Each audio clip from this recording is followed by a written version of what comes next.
Hello, everyone. Welcome to the inaugural session for this academic year of the Modern Japan History Association's New Books on Japan Book Talk series. My name is Joseph Seeley, and I'm Associate Professor at University of Virginia, member of the organizing committee for the New Books on Japan Book Talk series. Tonight is my pleasure to moderate a discussion between Professors Angus Lockyer and Jordan Sand about Dr. Lockyer's new book, Exhibitionist Japan, The Spectacle of Modern Development. By way of introduction, Dr. Lockyer taught Japanese, East Asian, and Global History at the School of Oriental and African Studies, University of London, until 2019. He's now an independent scholar based in Rhode Island, teaching history and theory of design at Rhode Island School of Design. Dr. Lockyer has collaborated on a series of projects with colleagues at the British Museum, including major research project and exhibition in 2017 on Hokusai. The author of Japan, A History and Objects, based on the museum's collection. He's the author of that book, which will be out from Thames and Hudson in February 2026. Dr. Lockyer has also written on history of dragons, golf, museums, and expos, which brings us to the book Exhibitionist Japan, The Spectacle of Modern Development, which came out from Cambridge University Press this February, and to this session. He's also the creator of a terrific podcast series on Historicity Tokyo that provides audio historical walking tour of Japan's capital, and I'll put a link to that in the chat for anyone who's interested. Tonight's discussant is Dr. Jordan Sand. He's professor of Japanese history at Georgetown University and Kokugakuin University. He's also the author of several books, including the award-winning House and Home in Modern Japan and Tokyo Vernacular, Common Spaces, Local Histories, and Found Objects. So we'll go ahead and start with Dr. Lockyer giving us a brief overview of the book, which will be followed by a conversation between Dr. Lockyer and Dr. Sand, where he'll be responding to Dr. Sand's questions, and then we'll open up for a broader audience Q&A. Thank you. Thanks so much, Joseph. Thanks for arranging it and doing all the tech and stuff. And thanks everyone for being here. There's lots of familiar faces, and it's great to see names, if not full screens yet.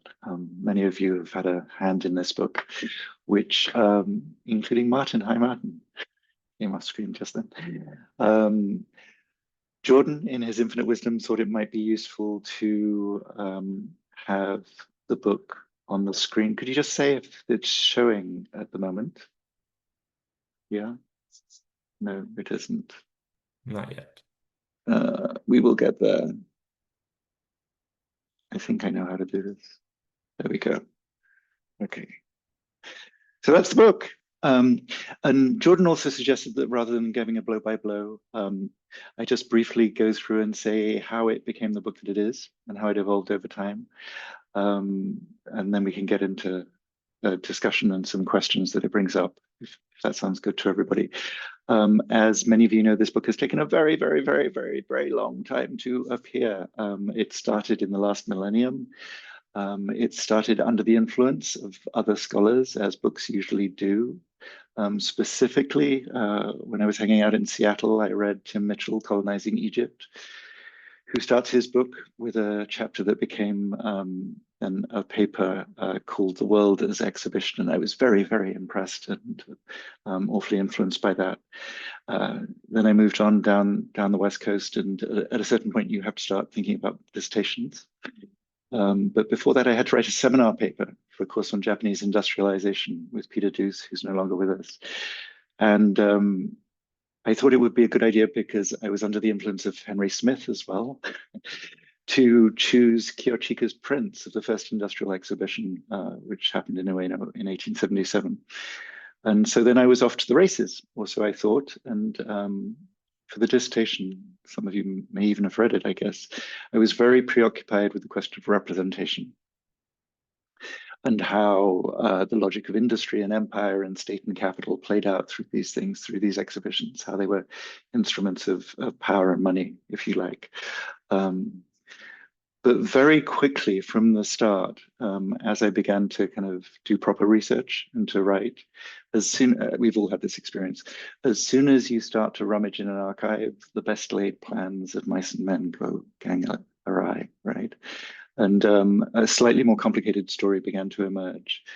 And that remained true as the book expanded beyond the dissertation. The dissertation focused on really 4 or 5 shows, expos. And then I realized there were many, many more. In fact, there have been over 1,300 expos, or things called hakurankai, in Japan over the last 150 years. And when you take the whole data set, things begin to look much messier and more complicated and more interesting, which is usually the case with historical projects, I think. Um, and so where the dissertation was very preoccupied with the question of representation, I read Tim Mitchell originally in a class called The Politics of Representation at the UW. Go Huskies. Then as you get into these things, you begin to realize that there is no simple transfer of an official intention or a corporate intention into what is put in on display and then what is kind of received by the visitor. That equation just collapses almost immediately.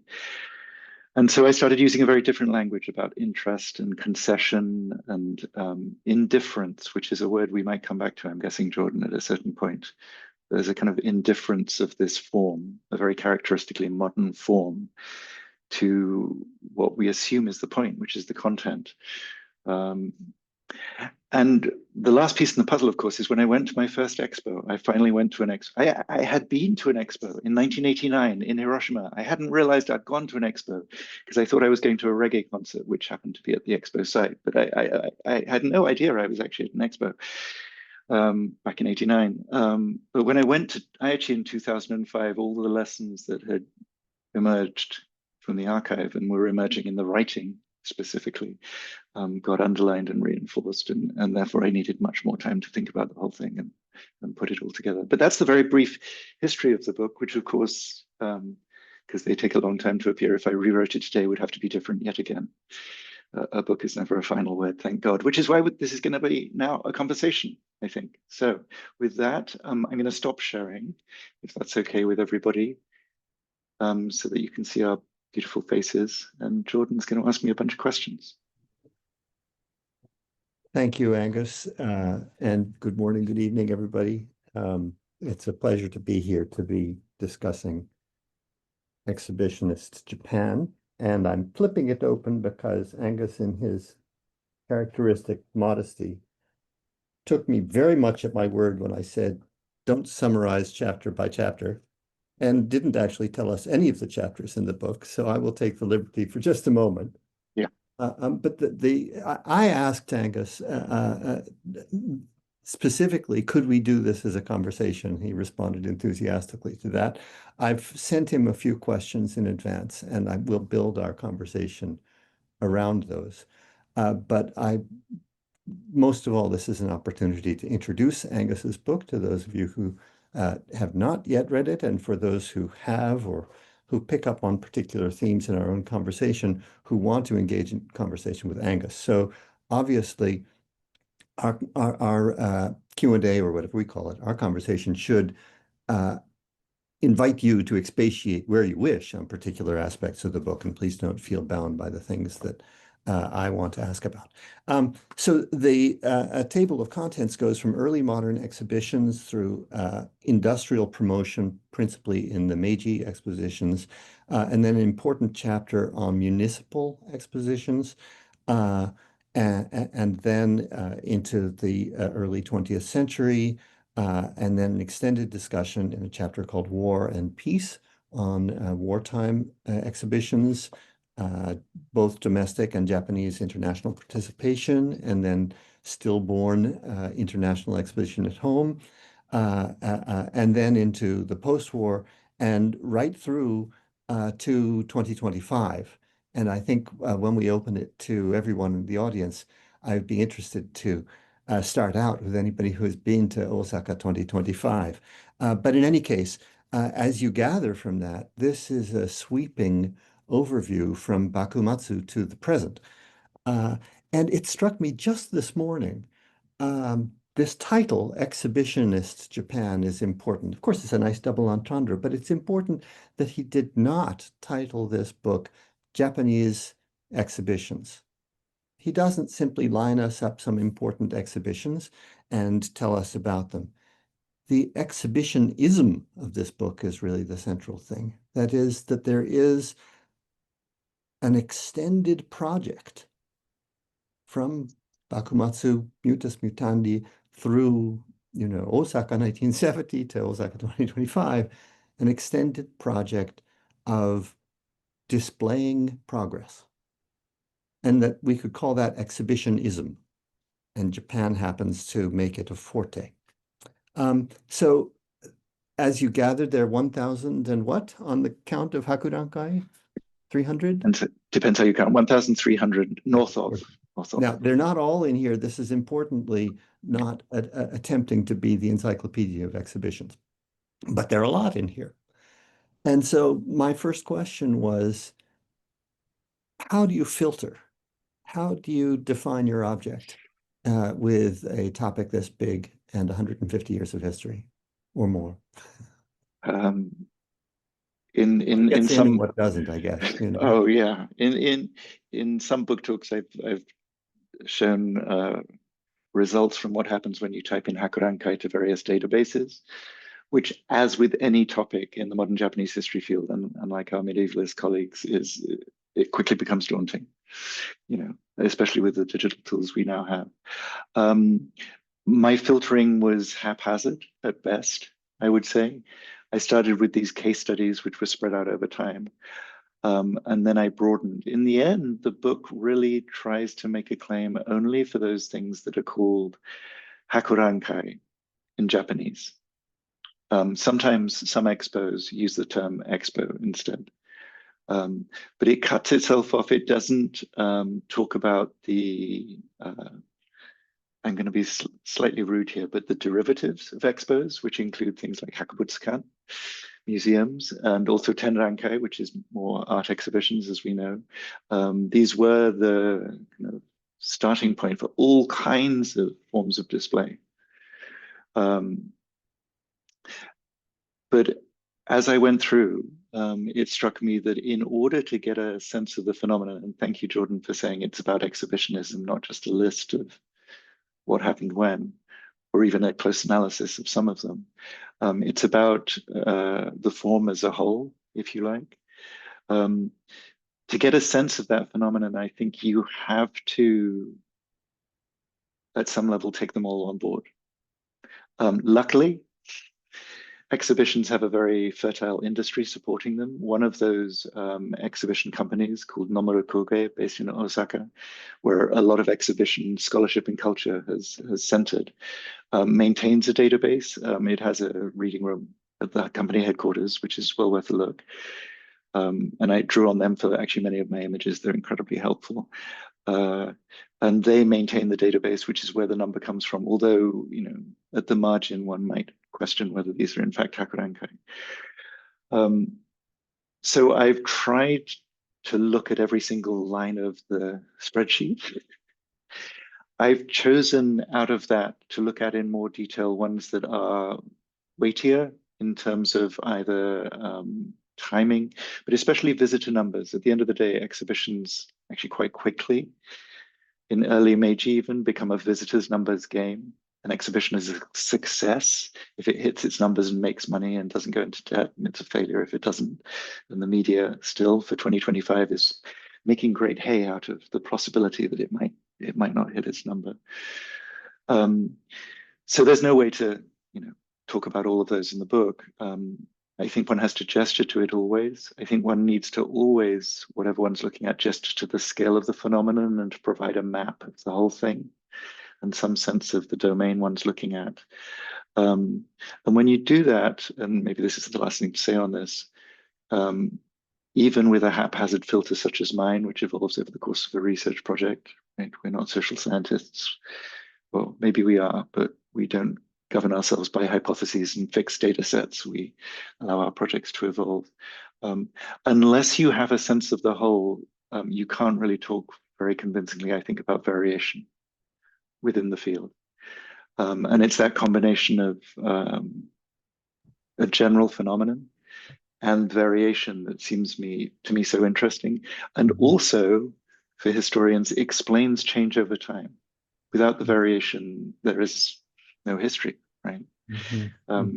So I'll stop there. Otherwise, I'll ramble. It's your mention of this Nomura Koge database as your sort of starting, maybe not starting point for a project, but starting point for the grand overview that ultimately sort of is present here is interesting, because what you're also talking about, at least from a certain point in their history, is the product of an industry of Yeah. producing expos, Yeah. right? And I think it was Yoshimi Shunya who cued me in years ago to the fact that there's a guy called a rankaya. Yep. That's an earlier stage of the Nomura Koge types. That Yeah. is to say, there are people who make it their business to produce these things. And that industry, alongside this sort of what I'm calling exhibitionism, seems to me quite central to your project and a reason to carry it over many, many different examples.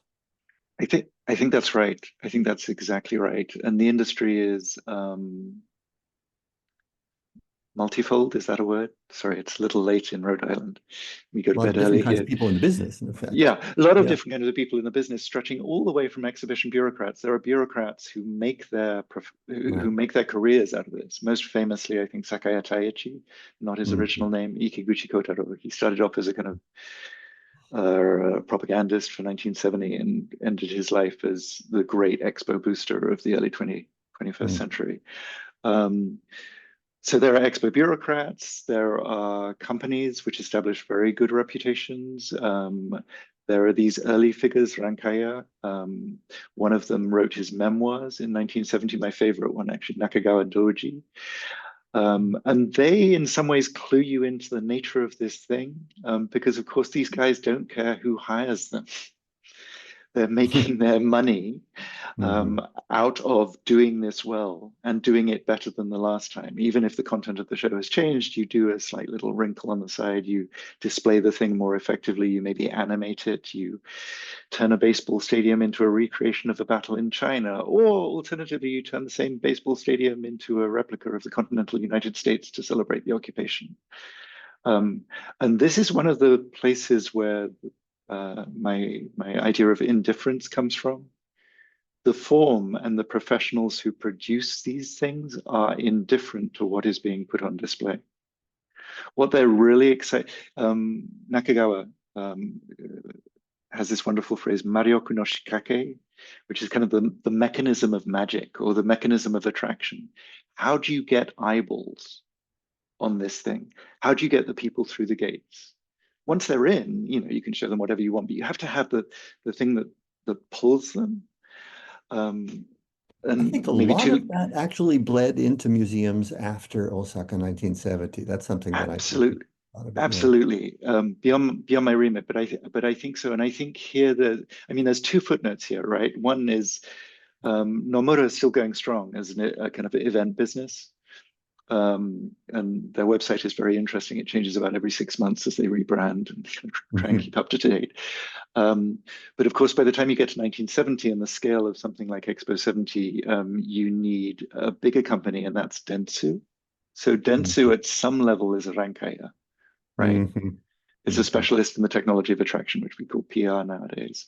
Yeah. And Angus, I'm going to move us on just in yeah, interest do. of time, if I can. So, as you know, the next question I had for you was on a more abstract plane, but it relates to this issue of the indifference of the form and those who make the form. Right. And I'm actually, if you don't mind, I'm going to quote a passage on page 114. Angus writes, "Exhibitions promised a solution to the generic modern problem, how to avoid being reduced to a particular instance of a more general phenomenon. By the same token, though, they always did more or less the same kind of thing." And you cite Naoki Sakai here, so this is a problem of modernity itself, but it's interesting in the context of exhibitionism. I wonder if you want to talk about sameness and change over time, or however you want to frame it. Or maybe this does come back to the indifference of the people making them. It comes back to the indifference of the people making them, and it also comes, I'm going to start in a really weird place.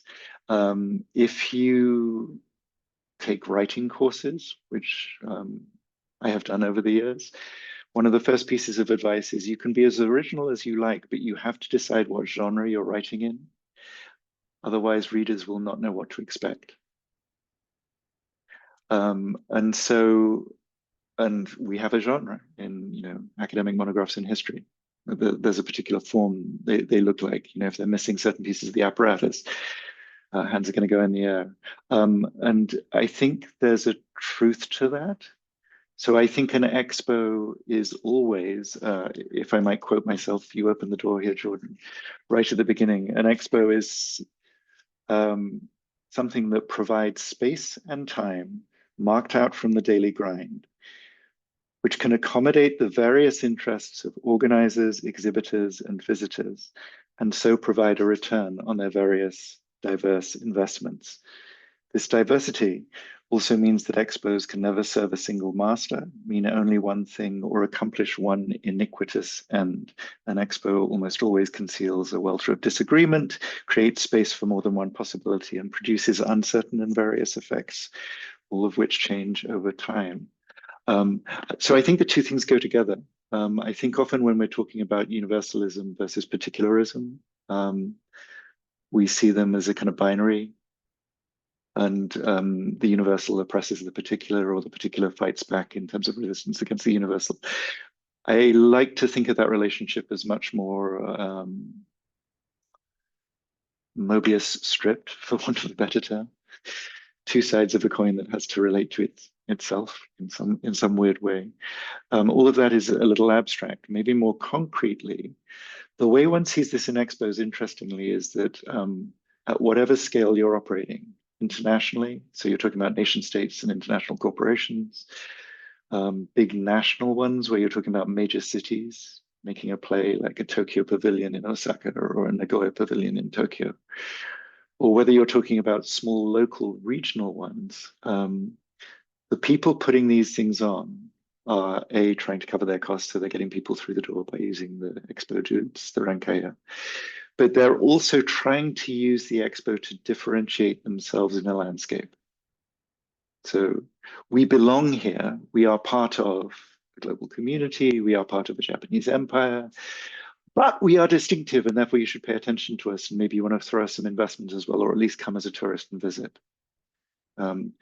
So I mean, this is where the language of branding and the fact of Dentsu comes into play.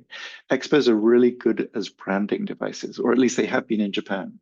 And that's the other interesting thing. They've persisted there in a way that they haven't elsewhere. I hope that's some kind That's of... the difference within sameness, isn't it? Right? Yeah. Yeah. Every municipality, or in some cases, whenever it's a state event, the aim is to differentiate yourself, but you're always working within the same genre that's to some extent unchanging.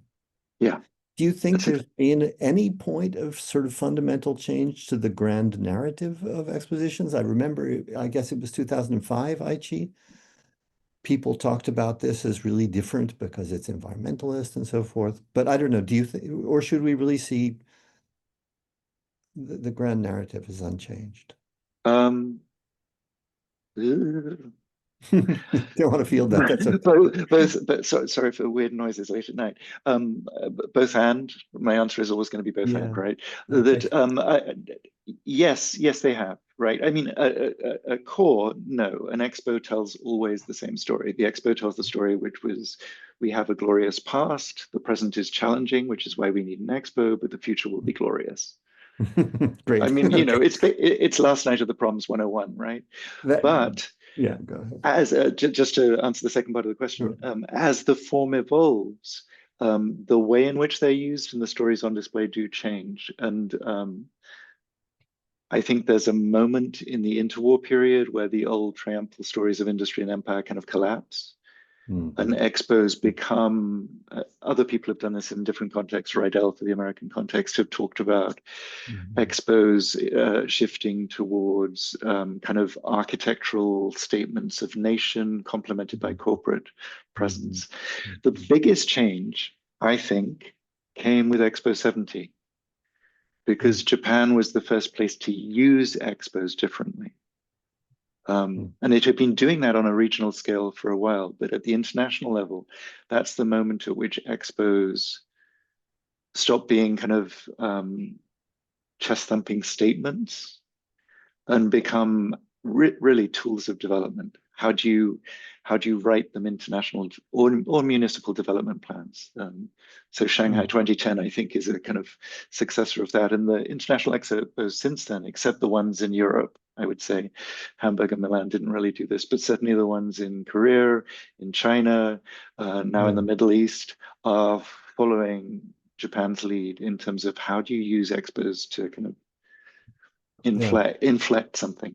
Well, that's great. I mean, I think this is something we may find people want to come back to in Q&A, the role of expos in regional and municipal as development engines, right? Right. If I can, I'm going to turn to the other question I had, which was about the relationship between domestic and international events, and we might want to bring in the municipal role as well.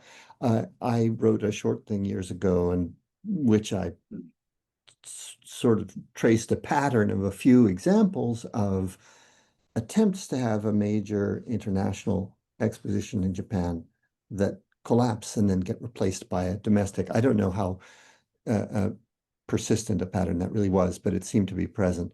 But then from your book, I realized that they're really much more intertwined than that. It's not just a sort of a one or the other case, and the municipals intertwined as well. I wonder if you want to talk about the people who move among them, or what differentiates them, because you're trying to handle both of these aspects of the genre, you might say. Yeah, and I'm grateful to you for raising this, because I think it's one justification for the book. Is I don't think you get a sense of the phenomenon unless you handle both, because there's a relationship, but there's also a kind of an informing between these things. So here's where the chronology might help. Early Meiji, there's a very, very tight relationship. It's these exhibition bureaucrats who go largely to Paris in 1867. They come back, they think of expos or Hakurankai as a key to successful modernization. We go abroad, we see what the advanced developed countries in the West have done and are doing at expos, because the technology is all there just for the gazing at. We come back, we stage exhibitions at home, put some of it on display, encourage domestic producers to compete, and then we take the exports, the improved exports, back overseas. And so you get the early sequence, which I think many of us in here know, which is, Paris, Vienna, domestic, Paris, and you simply go backwards and forwards. And it's the same exhibition bureaucrats kind of coordinating both. Turns out early modern Japan was a highly commercialized society and doesn't need much pedagogy in terms of, improving product for market.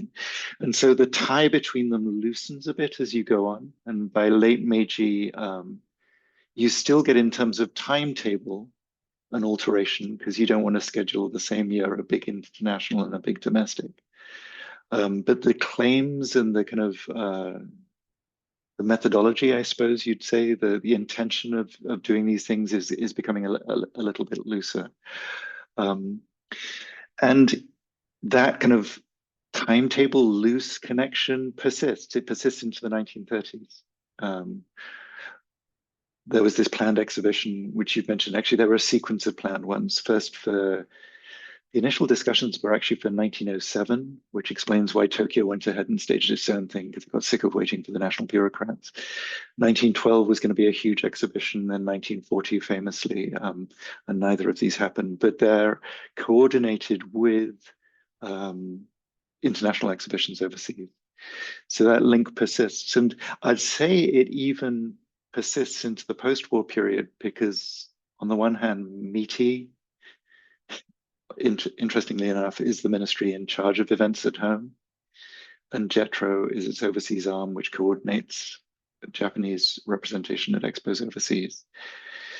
So the link sustains itself. So there's a tight intentional link early on. There's throughout a kind of chronological and a personnel link back to the personnel who are doing these things and who are shuttling backwards and forwards, and who are sharing knowledge. And I will confess, I have not done as much. That's the bit of the book I wish I'd done more on. I wish I'd followed a few more of these characters. I do follow a few of them. I follow somebody you might want to ask about next, a very early guy who crops up in St. Louis in 1904.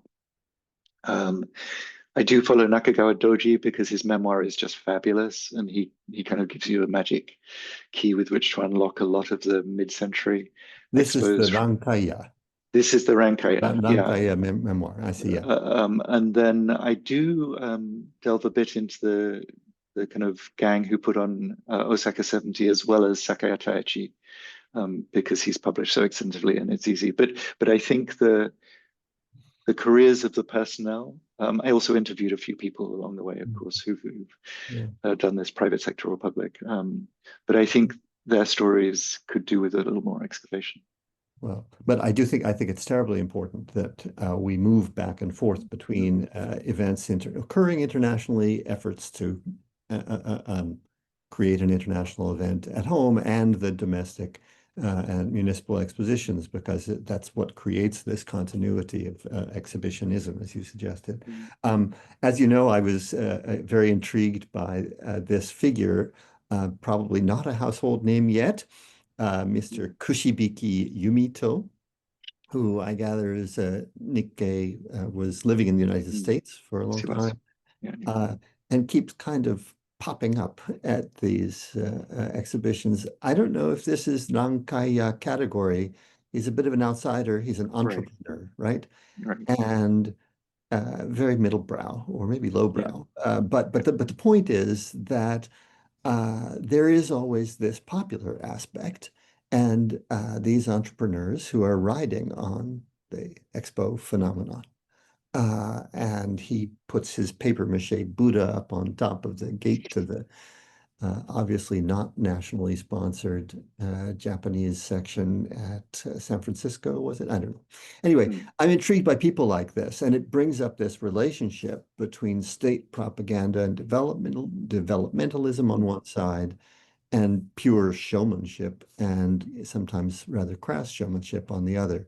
Could you talk about those roles? Yeah. Let me start with demand. It's very difficult to get people through the gates if you're putting on dry exhibits with statistical tables about the development of the Japanese railway system. Most punters don't want to see that. They want to see something different. And so they want to see something prurient. They're taking their weekend off. They want to see something spectacular, something novel, something exciting, something charming, something exotic. And so there is money to be made from supplying that demand. And it's there from very, very early, right? It's there in the first accounts we have of Japan in Paris in 1867. There's a kind of bifurcation in the European response between my goodness, these crafts are exceptionally made. And also the silkworms are still producing silk when the European supplies gone out. And on the other hand, you have the Orientalist exoticization that's there and that is catered to even very early. And so there's a kind of there's an opportunity there. There's also a problem, of course, in terms of Japanese representation overseas, because on the one hand, as time goes on and Japan, the official version, wants to show that it belongs in the modern world. It wants to show the railway stats, and it wants to show its colonization efforts, which are there very early. Taiwan, Korea, obviously. Manchuria is already there in 1910. And it does this through these very dry exhibits. But on the other hand, the public wants, and in some places, the exhibition promoters in the West also want the Japan with which they're familiar. The extent to which you display a modernizing Japan is also the extent to which it is no longer Japan in Western eyes. Rather, you appeal to Western punters by showing them what they already know, which is the exotic, even when Japanism, the first wave of Japanism, has passed in the late 19th century. And so there's a kind of double bind there, is the kind of demand for exoticism. And in the end, the solution is the Japanese National Tourist Board takes the basic elements of the exotic representation and makes them the national brand, right? So still, if you look at JNTB branding, it's wooden architecture, manicured gardens, kimono, tea. All of that first appeared as a kind of compound at exhibitions. But you get these figures who, as exhibitions evolve beyond official planning to include entertainment districts, are more than happy to provide this. And they keep cropping up. Kushibiki crops up in St. Louis in 1904. He crops up in London in 1910. He's very involved with the provision of the Japanese craft village in London in 1910, which is a privately organized exhibition. And people like this keep on going, and the bureaucrats keep on objecting. Interestingly, already in San Francisco in the 1880s, the consulate general in San Francisco objects so much to the idea that Japanese should actually use rickshaws on the ground that Germans get dressed up in Japanese costume instead to carry punters around the exhibition grounds. You get the same thing in 1910. You get official protests from the foreign ministry about the plans for sumo wrestlers and the Ainu, because the colonial village is part of the story at this point. In New York, I'm doing a little project with a digital museum in New York at the moment on the New York exhibits in 39 and 40. In New York in 1963 and 1964, Robert Moses's great culminating failure of his career as a New York booster. There's a letter in the archive which is fabulous. Just before the opening of the show, obviously the consul general has protested again and says, in no point of official New York World's Fair Corporation correspondence or publicity can we use the word geisha. They are hostesses, even though they're dressed in traditional costume and they're trading on the exotic representation. At that point, as late as that, are there still Kushibiki-like entrepreneurs around with their own geisha and their own agenda, or is that No. They've gone been away. marginalized? But by that point, the image is so Yeah. fixed that any presentation of Japan has to combine both the modern industry and rockets and fast trains and all that kind of thing with the traditional stuff and the tea and the hostesses in kimono, who, by the way, the 135 hostesses who show up in New York in 1963, 4 weeks before, were at Camp Zama on the outskirts of Tokyo learning how to do line dancing so they could blend in to the New York scene. Right. So at a certain point, then it's fair to say that this outsider element that pitches a certain Orientalism does get absorbed into the JNTO, or earlier was it the Kokusai Bunka Kyokai, these kinds of organizations, and its shape controlled to some extent by the state developmentalists, but it doesn't disappear entirely. No, it's kind of self-exoticization, official self-exoticization. So I'm going to move on because you just mentioned 1964 New York, and I have to tell, forgive me for turning to my own exhibition memories. I was a student in New York in the 1980s and 1990s, and I frequently took Japanese visitors out to see Flushing Meadow, where stand the ruins of the 1964 New York World's Fair.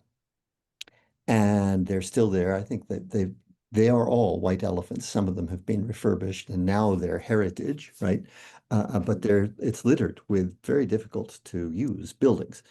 And then in 1985, there was the Tsukuba Science Expo, and my friend, photographer Miyamoto Ryuji, took truly memorable, monumental photographs of its being torn down.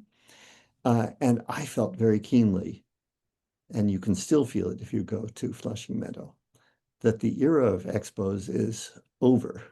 The future as it was imagined in that past is truly past.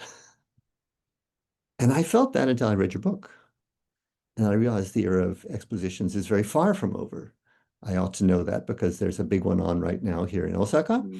But it really came home to me that this assumption that they belong to the past, maybe a certain American post-industrial sensibility, I don't know, needs to be rethought. I'd like you to talk a bit more about that. Yeah, thank you. I'll preface this by saying they might be on the way to being over, but we'll get to that. Internationally, they're clearly still going strong. There is an organization in Paris, Bureau International des Expositions, which is absolutely determined that every 5 years, somewhere in the world, there should be a big show. There is Olympics, there are World Cups, expositions deserve this too. And there are no shortage of candidates for these. including recently Minneapolis, by the way, which is worth noting.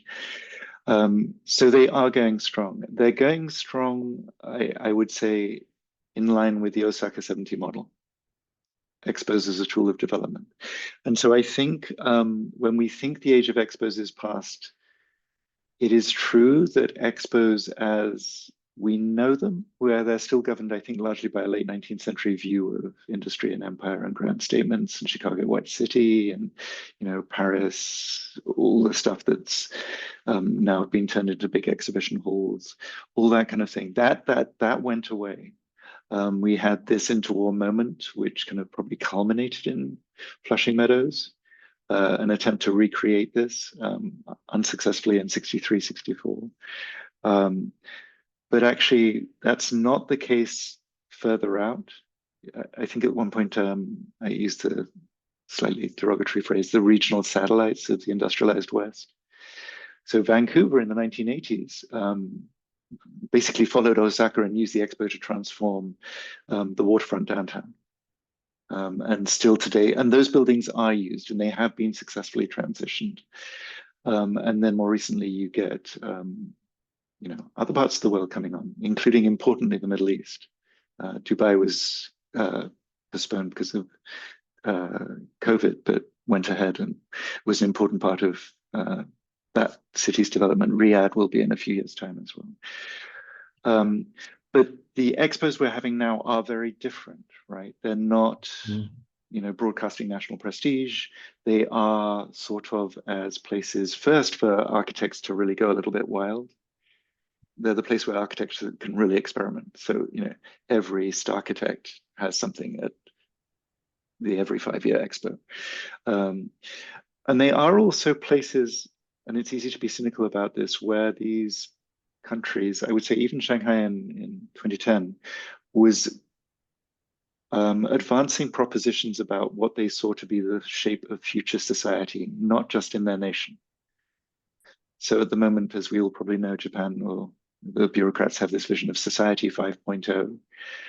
And certainly since Aichi 2005, there's been a kind of sense of an expo as a test bed for some of the ideas being articulated here. And there's an interesting way in which, particularly for Aichi, which is the example I know well, a lot of the innovations, and in Aichi it was environmental, at the expo were not only rolled out into municipalities, not just Nagoya subsequently, but seem to have had some public impact in terms of uptake, continuation of citizenship groups and things like that. So there's a way in which international expos are still a going concern. The justification is getting harder. They're doing everything they can to reduce environmental impact, to make these zero carbon. It's never going to happen entirely for obvious reasons. Even the wooden ring in Osaka right now it is, not necessarily a happy thing in terms of climate change. But I would say that if we're ranking deleterious effects, expos are still better than Olympics, and they're both way better than World Cups, which require at least 8 new stadia. As we will know in this continent. But just to go back a second, I mean, it's interesting what you're suggesting then is that Osaka 70 offered or embodied a new model that, in a sense, has continued the developmental engine, the showcase for sort of the most out there architectural experiments, and for new kinds of urban and sometimes environmental models that actually sometimes gain traction. That's a rather positive view of Osaka 70, contrary to what I think many people we read who were writing about it at the time. Intellectuals have been saying for at least 50 years that the age of expos has passed. Yeah. I mean, 70 was attacked by everybody. But simply on this point, Yoshima Shinya, who was my advisor in Tokyo, changed his tune on this. If you compare his first expo book to his last expo book, there's an interesting softening and ambivalence. So, these things that happen to us with age. So Uh, Excuse me.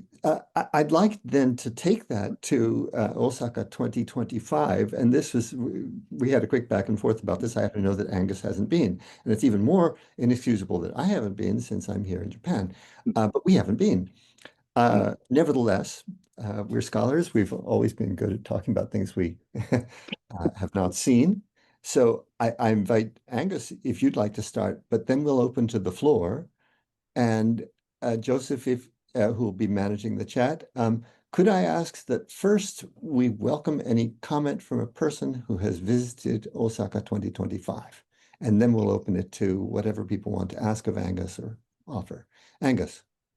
I haven't been. I've been following it reasonably closely, but the book is written, so I'm not obligated to the same extent anymore. What is striking to me is the extent to which it forms part of the pattern. So I don't think I got it wrong. It's clearly following on from Aichi in terms of the environmental impulse. There's something called a citizens living lab. Citizen participation is a big theme that comes on tap in the 80s and continues today. Underneath it all, of course, this is a bubble era project. This is part of the great tradition of expos inaugurating reclaimed land, whether it's in Tokyo Bay in 1940, Kobe in 1970, late 1970s, Fukuoka, right? You reclaim some land, you want it to be part of the new city, you want a new kind of city, Portopia, and you use an expo to kick things off. And of course, Yumeshima, Dream Island, which is where this expo is, was a disaster from the start. Like a lot of bubble era projects, it gets cancelled repeatedly. It's one of 3 reclaimed islands. It then gets taken up by Hashimoto, the renovation guy, the little mini, we're allowed to say his name, a little mini orange monster. It has come into being, of course, as expos always do, through a process of concession. It's migrated way away from his vision for what this is, which is basically to set up the island as a resort with a casino in it. That's what's going to happen here afterwards. Although it's already got container berths and a solar plant. And the other fascinating bit, the other bit of it which falls into the pattern is these things are media events, or media evento is where I first met the term, and Yoshimi has done a lot of work on this. And of course, the media has a field day with expos because they're so predictable. And the story it tells is always the same. In the lead up, it's all the disasters that are going to stop it being a success and hitting its numbers. And, it's overshooting its budget. All big projects do. Nobody's interested. And indeed, less than, I think, more than 60% of the Japanese population had, at the beginning of the expo, had no interest in going to the expo. But then miracle over all miracles, people start to go, looks like they'll make their numbers. They won't be in deficit at the end. The media goes, this is amazing. What is the miracle at the expo again? And at the end, it will be celebrated and we'll all sing, Auld Lang Syne and go home. And then there will be another one in Yokohama in 3 years' time. That's a horticultural expo. Remarkable. That's my well, brief version. No, fascinating. The way it's part of a history of sameness. Yes. I've been writing about Issei Jingu, which gets rebuilt every 20 years. And what could be a more boring topic for historians than something that's always the same? But thanks to Exhibitionist Japan, we see underneath all sorts of social and political dynamics over this 150 years, surprising cast of characters, as it were, who drives this industry, and it really casts the entirety of Japanese expositions in a very new light.